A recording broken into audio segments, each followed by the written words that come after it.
Hello friends, इस video में हम चर्चा कर रहे हैं लोक नीति की। देखिए, लोक नीति को पब्लिक पॉलिसी बोला जाता है। ठीक है, तो इस बारे में हम पूरे टॉपिक को देखते हैं आज। देखिए, सबसे पहले हम देखेंगे कि किस किस ने क्या क्या कथन दिए हैं। ठीक है, लोक नीति क्या होती है उस बारे में किसने क्या कथन दिया है, हम इस बारे में चर्चा कर रहे हैं। देखिए, थॉमस आर डाई उन्होंने क्या कहा है कि वह सब कुछ जो सरकार करने और नहीं करने का निर्णय करती है वो क्या होती है, लोक नीति। Everything that decides to do और नॉट टू डू। ठीक है, मतलब सरकार जो निर्णय करती है कि क्या काम हमें करना है, क्या काम नहीं करना, वो लोक नीति है। पलोडन ने क्या कहा है, किसी देश की सरकार के प्रत्येक स्टार पर नीतियों का निर्माण किया जाता है, वे सब वास्तव में लोक नीतियाँ हैं। देखिए, policies are made on every star of the government of a country that are all in fact public policy. ठीक है, मतलब जिन भी नीतियों का निर्माण सरकार के द्वारा किया जा रहा है वो क्या है, लोक नीतियाँ हैं। नेक्स्ट देखिए, टेरी ने क्या कहा है, लोक नीति उस कार्यवाही की शाब्दिक, लिखित एवं विहित बुनियादी मार्गदर्शक है जिसे प्रबंधन अपनाता है और जिसका अनुगमन करता है। जो लोक नीति होती है ना, वो कोई भी कार्य जिसको करना है तो सबसे पहले क्या होगा, उस चीज़ के लिए प्लानिंग की जाती है। तो प्लानिंग करना ही लोक नीति बनाना है। तो उसको शब्दों में करना, उसको लिखना है ना, वही शाब्दिक, लिखित एवं विहित बुनियादी मार्गदर्शक है।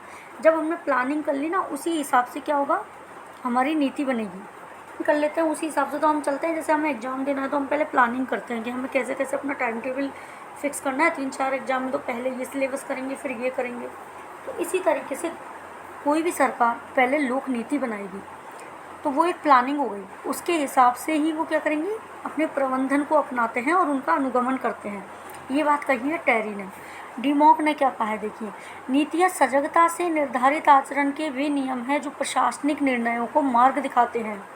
डिमॉक ने कहा है कि नीतियाँ क्या है, एक सजगता से निर्धारित आचरण है, आचरण के नियम हैं जो भी निर्णय लिए जा रहे हैं प्रशासनिक, उनको एक मार्ग दिखाते हैं। अब देखिए, लोक नीति के क्या लक्षण होते हैं, मतलब लोक नीति कैसी होनी चाहिए। उसमें एक उद्देश्य जरूर होना चाहिए। बिना उद्देश्य की कोई प्लानिंग होती है, नहीं होती। तो लोक नीति में एक उद्देश्य निहित होना चाहिए। गतिविधियों का सतत एवं व्यवस्थित क्रम होता है कि ये कार्य किया जाएगा, उसके बाद ऐसा होगा, उसके बाद ऐसा होगा। तो गतिविधियों का एक सतत एवं व्यवस्थित क्रम लोक नीति के अंदर होता है। सरकार के कार्यों का प्रदर्शन करती है। लोक शब्द आ गया ना, लोक तो मतलब पब्लिक के लिए सरकार के क्या कार्य हैं, सरकार के कार्यों का प्रदर्शन। लोक नीति सकारात्मक या नकारात्मक होती है, दोनों ही तरीके से हो सकती है, पॉजिटिव और नेगेटिव। यह सामान्य कानून या संविधान आधारित होती है। बिल्कुल सही बात है। देखिए, कोई भी नीति बनाएगी सरकार तो वो ऐसी थोड़ी बनाएगी जो कानून के विपरीत हो या हमारे संविधान के विपरीत हो।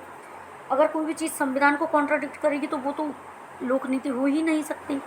तो कोई भी लोक नीति बनाई जाएगी वह सामान्य कानून या संविधान पर आधारित होती है। नेक्स्ट देखिए, लोक नीति का निर्माण है ना, पब्लिक पॉलिसी मेकिंग कैसे की जाती है। तो एक तो सरकारी नीति होती है, गवर्नमेंट पॉलिसीज, वो कौन बनाते हैं, और दूसरा नॉन गवर्नमेंट पॉलिसीज। तो देखिए, सरकारी नीति होती है, संविधान विधानमंडल बनाता है। ठीक है, मतलब जो हमारा विधानमंडल है। दूसरा मंत्रिमंडल बनाता है। नीति आयोग, न्यायपालिका और कार्यपालिका, ये सब कौन है, जो कि सरकारी रूप से जो कि नीति निर्माण करते हैं, गवर्नमेंट पॉलिसीज को जो बनाते हैं। विधानमंडल, मंत्रिमंडल, नीति आयोग, न्यायपालिका और कार्यपालिका। और जो गैर सरकारी हैं वो कौन कौन से हैं, दबाव समूह, राजनीतिक दल, नागरिक समूह और कोई भी व्यक्ति। गैर सरकारी नीति कोई भी बना सकता है, दबाव समूह, राजनीतिक दल, नागरिक समूह और कोई भी व्यक्ति। नेक्स्ट देखते हैं, लोक नीति के क्या क्या तत्व हैं। देखिए, लोक तत्व और नीतिक तत्व, दो तरीके के तत्व हैं इसमें, पब्लिक एलिमेंट्स और एथिकल एलिमेंट्स। तो लोक तत्व या पब्लिक एलिमेंट्स क्या क्या होने चाहिए, लोगों का हित होना चाहिए। लोक नीति हमेशा ऐसी होनी चाहिए जिसमें लोगों का हित हो। ठीक है, अभिकरण मतलब एक एजेंसी का पर्पस सॉल्व होता है। और एक्सेस टू पीपल, लोगों तक उसकी पहुंच होनी चाहिए। लोगों तक पहुंच होनी चाहिए। ठीक है। दूसरा हम देखेंगे नीतिक तत्व। नीतिक तत्व कौन से हैं? मतलब एक एथिकल एलिमेंट होना चाहिए उनके अंदर, अधिकृत निर्णय, एक ऑफिशियल डिसीजन होना चाहिए, है ना। मतलब एक सरकार की तरफ से एक अधिकृत निर्णय आना चाहिए कि ये कार्य ऐसे ही होगा, एक उद्देश्य से परिपूर्ण होती है, ये एक सरकारी व्यवस्था है, इसमें वैधता होती है, लीगलिटी होती है, वैलिडिटी होती है। ठीक है। वैधता मतलब इसको कानून के मुताबिक होने वाला कार्य होता है, गैर कानूनी काम नहीं हो सकते। न्याय की अवधारणा होती है। लोक नीति हमेशा ऐसी बनेगी जिससे लोगों को न्याय पहुंचाया जा सके। ठीक है। मतलब एक छोटे से छोटे तबके तक सुविधाओं को पहुंचाया जा सके, तो मतलब न्याय की अवधारणा हुई। राजनयिक विवेकशीलता को दर्शाती है। जितनी अच्छी लोक नीति होगी ना, उतना ही अच्छा विवेक सामने आएगा राजनेताओं का। राजनयिक विवेकशीलता को दर्शाती है कि हमारे यहाँ की सरकार किस तरीके से डिसीजन लेती है, किस तरीके से अपने आप को परफॉर्म करती है। ठीक है। पॉलिटिकल प्रूडेंस को वो डेमोन्स्ट्रेशन होता है यहाँ पर उसका। नेक्स्ट देखिए, लोक नीति का क्षेत्र। देखिए, लोक नीति का क्षेत्र व्यापक है। इसे समाज, राजनीति, व्यक्ति या किसी व्यवस्था के प्रत्येक स्तर पर प्रयोग में लिया जाता है। मतलब सामाजिक स्तर पर, राजनीतिक स्तर पर और वैयक्तिक स्तर पर, या किसी भी व्यवस्था के प्रत्येक स्तर पर हम इसको प्रयोग में ले सकते हैं। तो नीति जो है ना, लोक नीति है, उसको 4 भागों में बांटा जा सकता है। कौन कौन सी है? एक तो डेवलपमेंटल पॉलिसी, विकासात्मक नीति। दूसरा है रेगुलेटरी, नियामक, मतलब कंट्रोल करने वाली। नियामक से मतलब है रेगुलेट करने वाली, कंट्रोल करने वाली।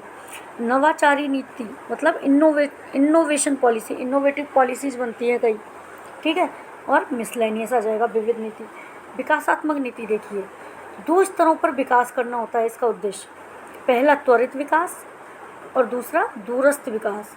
मतलब एक तो त्वरित मतलब तो रैपिड हो गया, है ना, रैपिड एडवांटेज मिले, और दूसरा रिमोट मतलब धीरे धीरे हो लेकिन अच्छा हो। नियामक नीति, नियामक नीति होती है रेगुलेशन से संबंधित, कंट्रोल से, कि कैसे हमें कंट्रोल रखना है चीज़ों पर, यह नियंत्रण से संबंधित होती है। इसका क्षेत्र क्या होता है? संकीर्ण होता है। नियामक नीति का क्षेत्र संकीर्ण होता है।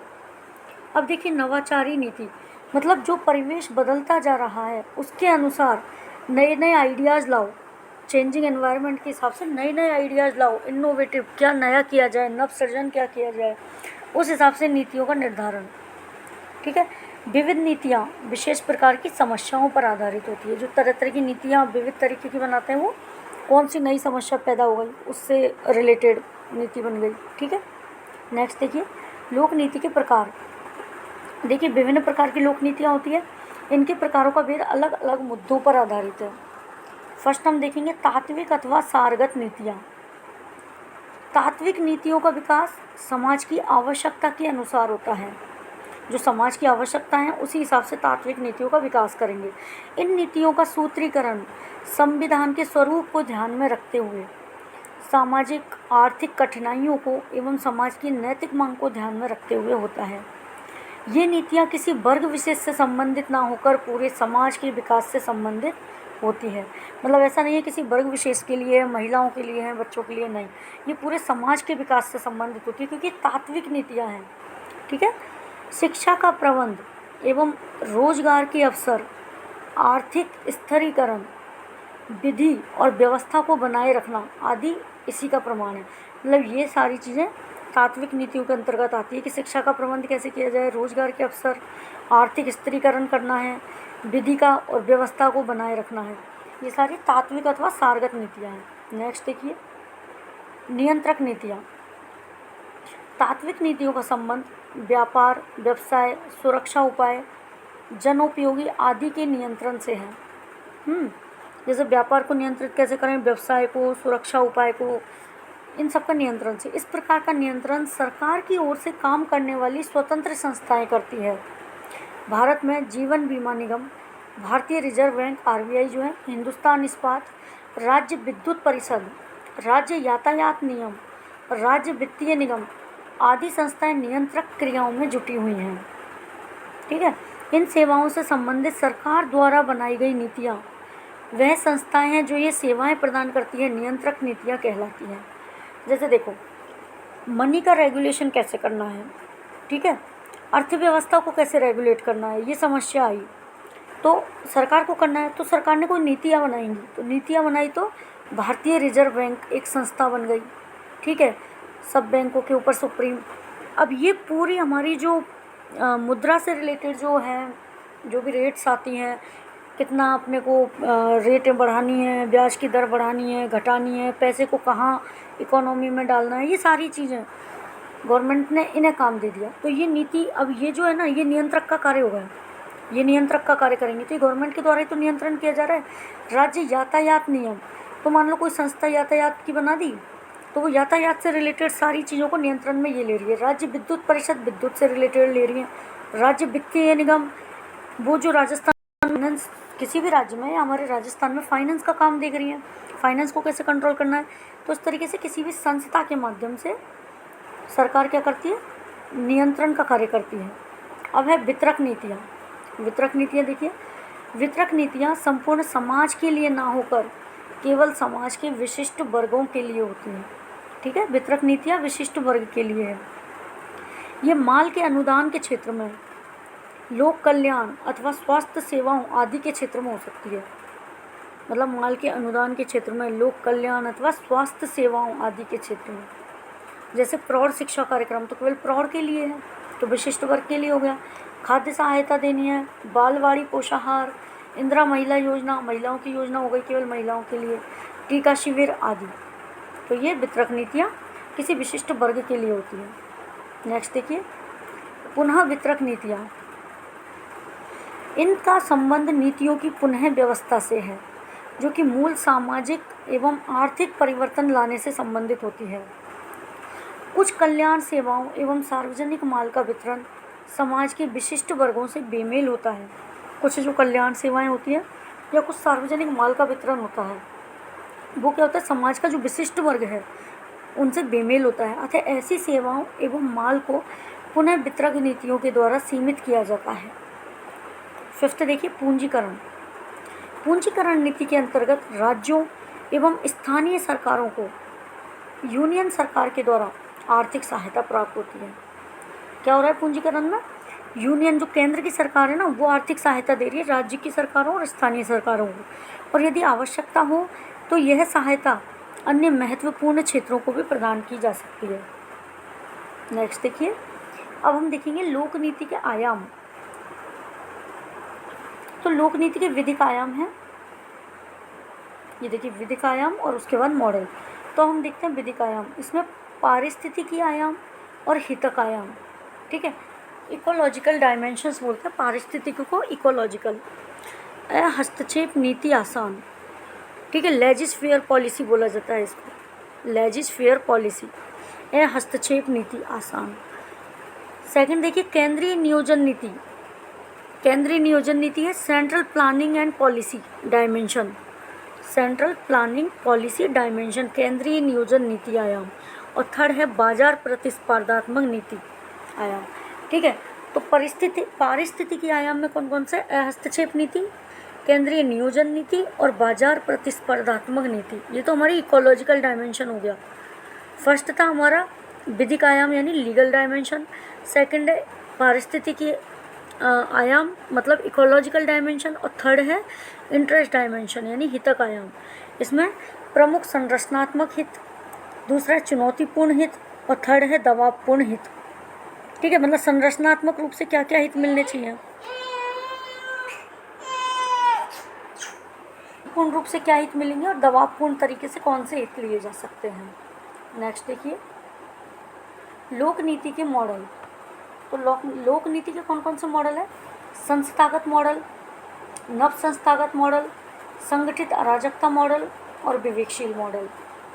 अब हम देखते हैं संस्थागत मॉडल। देखिए, लोक नीति का क्रियान्वयन विभिन्न संस्थाओं से होता है, अतः संस्थाओं में वैधता, सार्वभौमिकता एवं घर्षण होना जरूरी है, ठीक है। मतलब बहुत सारे जो इंस्टीट्यूशंस हैं उनके थ्रू हम पब्लिक पॉलिसी को इम्प्लीमेंट कर सकते हैं, इसलिए क्या ज़रूरी है, लेजिटिमेसी होनी चाहिए, सार्वभौमिकता, यूनिवर्सलिटी एंड फ्रिक्शन होना चाहिए इंस्टीट्यूशंस में। सेकंड है नव संस्थागत मॉडल। नव संस्थागत मॉडल में क्या होगा, मतलब नए तरीके से संस्थागत मॉडल क्या होगा, इसमें जन आधारित एवं विकेंद्रीकृत नीतियाँ देखी जाती हैं, है ना। नव संस्थागत मॉडल में क्या होगा, जन आधारित नीतियाँ, विकेंद्रीकृत नीतियाँ, डिसेंट्रलाइज, जो हमारा डिसेंट्रलाइज्ड पॉलिसीज़ हैं उनके ऊपर ध्यान केंद्रित करते हैं। थर्ड देखिए, संगठित अराजकता मॉडल। इसमें क्या क्या करना है, संगठित अराजकता मॉडल में क्या क्या प्रॉब्लम्स हैं वो देखेंगे। ठीक है, राजनीतिक धाराएं देखी जाती है कि पॉलिटिकल स्ट्रीम किस तरफ है, क्या किस तरीके से हमारी यहाँ की पॉलिटिक्स चलती है, और नीति धारा। ठीक है, मतलब कैसे पॉलिसीज को बनाया जाता है, कैसे पॉलिसीज पर वर्क किया जाता है, इस मॉडल को तैयार किया जाता है। संगठित अराजकता मॉडल बोला जाता है, जिसमें समस्याओं पर विचार किया जाता है, राजनीतिक और नीतियों पर ध्यान दिया जाता है। फोर्थ, विवेकशील मॉडल। मतलब इसमें क्या होगा, विवेकशील मतलब मूल्यपरक नीति और बौद्धिक क्षमता का इस्तेमाल करके जो नीतियाँ बनाई जाती है, इंटेलेक्चुअल एबिलिटी को ध्यान में रखते हुए। ठीक है, बहुत सारी पॉलिसीज को देखते हुए, उनकी वैल्यूज़ को देखते हुए, वो क्या कहेंगे, विवेकशील मॉडल कहा जाएगा। नेक्स्ट देखिए, भारत में लोक नीति की समस्या है। क्या क्या समस्या है लोक नीति में, विश्वसनीय तथ्यों की कमी, कमज़ोर प्रबंध सूचना तंत्र है, विशेषज्ञों की कमी है, जन सहयोग की कमी है, और सामान्य प्रशासकों का वर्चस्व होना। क्या क्या समस्याएं लोक नीति की, विश्वसनीय तथ्य नहीं है हमारे पास, और सूचना तंत्र का जो प्रबंधन है वो बहुत कमज़ोर है, प्रबंधन सूचना तंत्र बहुत कमज़ोर है, विशेषज्ञों की कमी है, स्पेशलिस्ट नहीं है हमारे यहाँ। ठीक है, एक्सपर्ट्स की कमी है, जन सहयोग नहीं मिल पाता प्रॉपर तरीके से, और सामान्य जो प्रशासक हैं उनका ही वर्चस्व रहता है। लोक नीति के क्रियान्वयन में क्या क्या बाधाएं आती हैं, देखिए, संसाधनों की कमी है, प्रॉपर हमारे पास रिसोर्सेज नहीं है। दूसरा, पब्लिक का सपोर्ट नहीं है, जन सहयोग की कमी, राजनीतिक हस्तक्षेप बहुत ज़्यादा है। कोई भी लोक नीति बनाई जाएगी, उसका क्रियान्वयन किया जाएगा तो पूरे ढंग से हो ही नहीं सकता, राजनीतिक हस्तक्षेप बहुत ज़्यादा हो जाता है। वो क्या करते हैं, अपने अपने एरिया में वोट लेने के चक्कर में जो उनका एरिया है वहीं पर वो चीज़ें पहुंच पाती हैं, और एरिया वहाँ से और जो क्षेत्र है वंचित रह जाता है।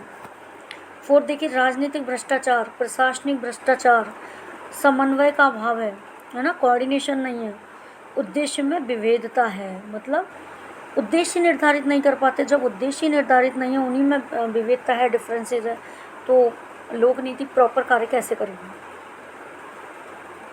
ये है हमारा लोक नीति का टॉपिक, आज कंप्लीट हुआ। नेक्स्ट मैं नए टॉपिक के साथ आऊँगी, तब तक आप इसे तैयार कीजिए और लर्न कीजिए अच्छे से। ठीक है, कई बार देखिए, बार बार देखिए, लेकिन आपको टॉपिक याद होना चाहिए। Thank you.